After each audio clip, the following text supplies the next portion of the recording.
I think it's wise to wait until marriage to kiss, but you never know what happens when you're in the heat of the moment, so I don't know. Tithing to TLC, Big Family, Big City recap part 2. So that was Pearl DeLaMotte. She's the 20-year-old daughter in the DeLaMotte family, and she was going shopping with a friend, you know, like you do. And she's talking about a boy that she is dating. He's kind of her boyfriend, and it's the first time she's ever liked a guy. You're gonna talk to your mom about it, or? I don't know. Sometimes I'm scared to tell my mom things. We're just kind of different, because I feel like when I would like a boy, I would just run and tell my mom I love this boy, or not love this boy, but like this boy. I think my mom would be mad or something, so. Mad? Yeah. Pearl is the one who got the full ride scholarship to Juilliard. Part 1 is important, so if you want to go back to that one, whatever. But if you ever follow the Duggar stuff or anything, these dating rules are from pretty much the same group of people, right? So no kissing before marriage, no hand-holding, no hanging out alone, nothing like that.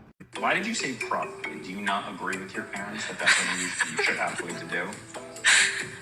I think it's wise to wait until marriage to kiss, but you never know what happens when you're in the heat of the moment, so I don't know.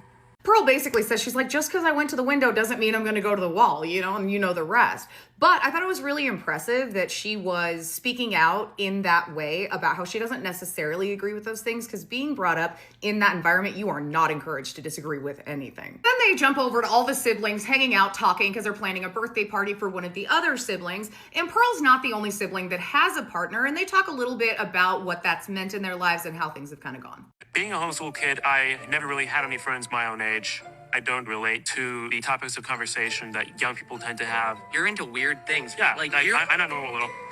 I'm a member of multiple historical clubs. Most of the people that I engage with are over 50 years old. But I do have a girlfriend. Okay, first off, I always have to clarify this.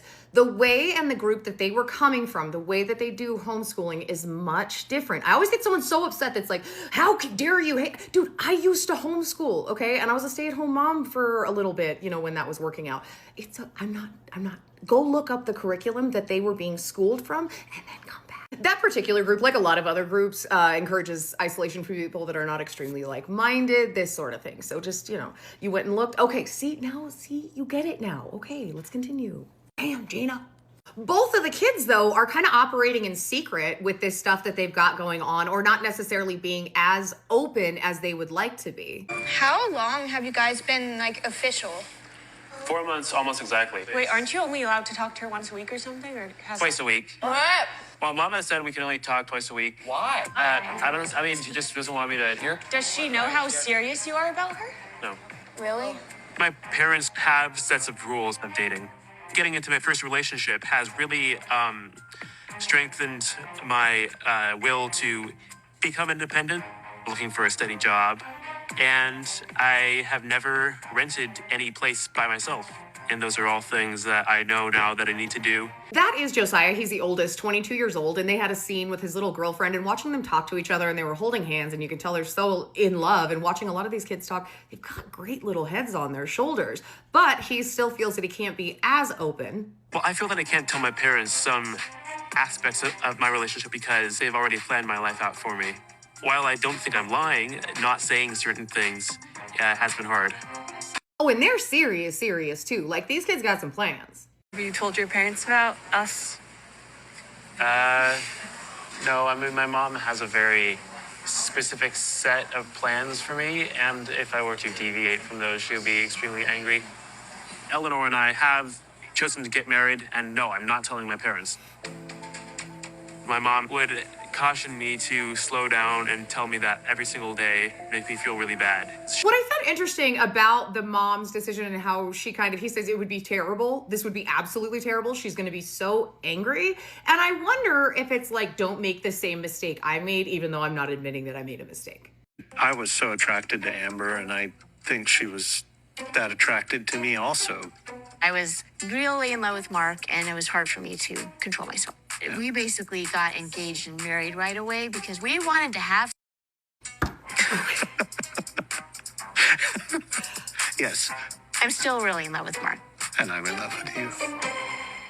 I know your first reaction is going to be like, who just says that? But I want to pull that back. Most of them will never admit that. So that's progress. Honestly, like, go piss, girl. Then goes into some of the double standards in their family, and we're actually going to go a lot more into that in part 3, especially with the expectations of boys versus girls. There's a bit of double standard in my family. The guys in my family are expected to earn money before they get married, whereas the girls, that's not an expectation. That doesn't seem quite fair to me. I feel like I'm gonna have to like tell my family when I already have an apartment or whatever. And I'm going to have to find a steady income to pay the lease near my own place. I would never put you through living in my mom's basement because I wouldn't make you see my mom every day. That's not happening. We all know I am way too familiar with TLC content, but this really felt like they took what would have been put on the Duggar cutting room floor or Plathville or whatever, any of those shows, and actually put it into the show in regards to like the control, how they actually feel about their parents, how this dynamic works. It was interesting.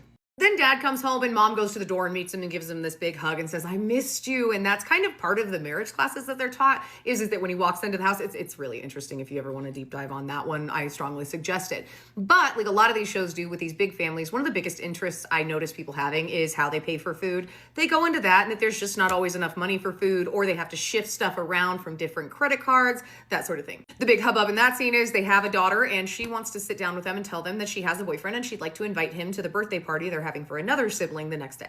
I'm worried to tell my parents about Adam because I'm afraid they might try to assert more control over me and I might lose some of the independence that I've worked hard for. So I know what you're saying. She's 20 and has a full ride in her own dorm room. I know the dynamics in these situations are hard to understand if you've never been in them, but it does feel like you can't go against that even though you are legally an adult. But that wraps us up with part 2, and I will see you tomorrow so we can wrap this up. Have a good day.